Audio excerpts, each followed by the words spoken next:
Good morning students. Today in our English class we learn about our 11th lesson, the village ground. Okay. See the lesson. Neha goes to play in the evening. Some of her friends and their friends also come to play. ఇక్కడ ఒక నేహ అనే అమ్మాయి ఉంది. మన last క్లాస్లో కూడా మనం నేహ అనే లెసన్ చదువుకున్నాం కదా. సో ఆ అమ్మాయి వాళ్ళ ఫ్రెండ్స్తో ఈవినింగ్ టైమ్స్ ఆడుకోవడానికి వెళ్తుందంట. అలాగే వాళ్ళ ఫ్రెండ్స్ కూడా తనతో ఆడుకోవడానికి వస్తారు. They play talk and some times dance in the village ground. అయితే వాళ్ళు ఆడుకుంటారు అండ్ సాంగ్స్ పాడుకుంటారు అండ్ నచ్చినట్టు ఎంజాయ్ చేస్తారు అన్నమాట. ఎక్కడ విలేజ్లో గ్రౌండ్ అనేది ఉంటుంది, ఆ గ్రౌండ్లో ఎంజాయ్ చేస్తారు. Some grandmas and grandpas also will be sitting on the benches there. అయితే కొంతమంది అమ్మమ్మలు తాతయ్యలు నాన్నమ్మలు తాతయ్యలు కూడా ఆ విలేజ్ గ్రౌండ్లో ఉన్న బెంచెస్ మీద కూర్చుంటారంట. Some times they make fun of the children.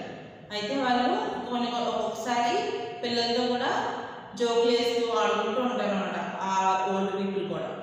Some children make faces to the it is bad to make faces to the elders. Neha will never do it when she gross up. అయితే కొంతమంది ఆ grand మదర్స్ని old అయిపోతే వాళ్ళు కొంచెం నడవలేరు కదా, అలా వాళ్ళని imitate చేస్తూ ఉంటారు అనమాట. సో కొంతమంది వాళ్ళకి ఏదో సమాధానం చెప్పడాలు, చాలా రూడ్గా బిహేవ్ చేయడాలు అలా చేస్తూ ఉంటారు పిల్లలు. బట్ నేహ ఇప్పుడు కూడా అలా చేయలేదంట. When the sun sets everybody goes home. అయితే సన్ ఎప్పుడైతే డౌన్ అయిపోతుందో, అంటే ఈవినింగ్ ఎప్పుడైతే అయిపోతుందో, చీకటి ఎప్పుడైతే అయిపోతుందో అందరూ వాళ్ళ ఇళ్ళకి వెళ్ళిపోతారు. There will be nobody left in the ground. అక్కడ ఇంకెవరు ఉండరు ఆ గ్రౌండ్లో. After some time the solar lamps will burn. Then Neha reads and does her homework. అయితే కొంచెం సేపు అయిన తర్వాత గ్రౌండ్లో లైట్స్ అనేవి వెలుగుతాయి. అప్పుడు నేహ చదువుకొని తన హోంవర్క్స్ అవి చేసుకుంటుందంట. In some schools there is no homework. అయితే కొన్ని స్కూల్స్లో హోంవర్క్ ఉండదంట. Neha's teacher gives her some homework. One day she told her to count the birds in the morning. Neha like that. అయితే కొన్ని స్కూల్స్లో హోంవర్క్స్ ఉంటాయి కదా, వాళ్ళ టీచర్ ఏంటంటే నేహాకి రోజు ఒక హోంవర్క్ ఇచ్చేవారంట. ఒక్కొక్కసారి ఏం చెప్తారంటే బర్డ్స్ ఎన్ని ఉన్నాయో కౌంట్ చేయి మార్నింగ్ అని చెప్తారంట. నేహాకి చాలా ఇష్టం అలా కౌంట్ చేయడం. Some homeworks are interesting. కొన్ని చాలా ఇంట్రెస్టింగ్గా ఉంటాయంట.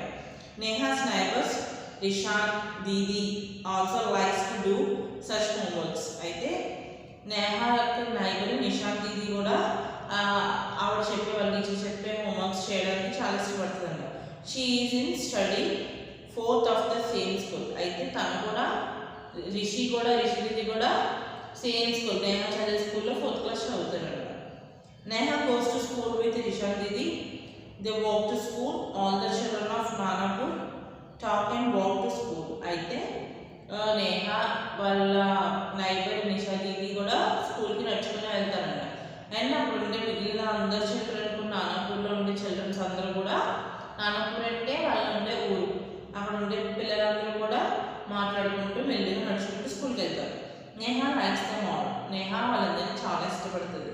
She likes her school, she likes her village, she likes her friends. అయితే తనకి తన స్కూల్ అంటే చాలా ఇష్టం, తన స్కూల్ని చాలా ఇష్టపడుతుంది, తన విలేజ్ని చాలా ఇష్టపడుతుంది, తన ఫ్రెండ్స్ని కూడా చాలా ఇష్టపడుతుంది, తన చుట్టూ ఉండే మనుషులందరినీ కూడా నేహా చాలా ఇష్టపడుతుందంట. ఓకే, ఇందులో మనకి ఏమర్థమైంది, అక్కడ విలేజ్లో చాలా పీస్ఫుల్గా ఉంటుంది. ఇలా సిటీస్లో ఉన్నట్టు గందరగోళంగా ఈ సౌండ్స్, ఈ బస్సులు, ఈ ఆటోస్, వెహికల్స్ ఇవి ఏమీ ఉండవు అనమాట. అంటే ఉంటాయి కానీ ఇంత హెవీగా అయితే ఉండవు, ఇన్ని ఎక్కువ అయితే ఉండవు. సో అక్కడ ప్లే గ్రౌండ్స్ అనేవి చాలా ఉంటాయంట. ఈవినింగ్ అయితే చాలా పిల్లలందరూ ప్లే గ్రౌండ్కి వెళ్ళి ఆడుకోవడం, అండ్ ముసలి వాళ్ళు అయితే అక్కడికి వచ్చి కూర్చోవడం, వాక్ చేయడం ఇలాంటివి చేస్తూ ఉంటారనమాట. ఓకే, అలా చేయడం వల్ల మనం హెల్తీగా ఉంటాము, ప్లస్ మనకి కూడా చాలా హ్యాపీగా ఉంటుంది. ఓకే, మీకు ఎప్పుడైనా ఆడుకోవాలనిపిస్తే మీరు ఎక్కడైనా ప్లే గ్రౌండ్ ఉంటే అక్కడికి వెళ్ళి ఆడుకోవచ్చు, కానీ ఎక్కువసేపు కాదు. ఓకే, అలాగే నేహా ఏం చేస్తుందంటే తన హోంవర్క్స్ అండ్ తను చదువుకోవడం కూడా కంప్లీట్ చేసేది. ఆడుకోవడంతో పాటు కూడా తన వర్క్స్ కూడా తను కంప్లీట్ చేసేది. అందరితోనూ చాలా బాగా మాట్లాడేది, అందరితోనూ ఫ్రెండ్లీగా ఉండేది, అందరినీ చాలా ఇష్టపడేది. మెయిన్లీ తనకి స్కూల్ అంటే కూడా చాలా ఇష్టం. తను ఎప్పుడు స్కూల్ మిస్ అవ్వదంట, ఎప్పుడు స్కూల్కి వస్తూనే ఉంటుంది. అంటే స్కూల్ ఉన్న ప్రతిసారి స్కూల్కి వస్తుందంట, ఎప్పుడు బంక్ కొట్టదు.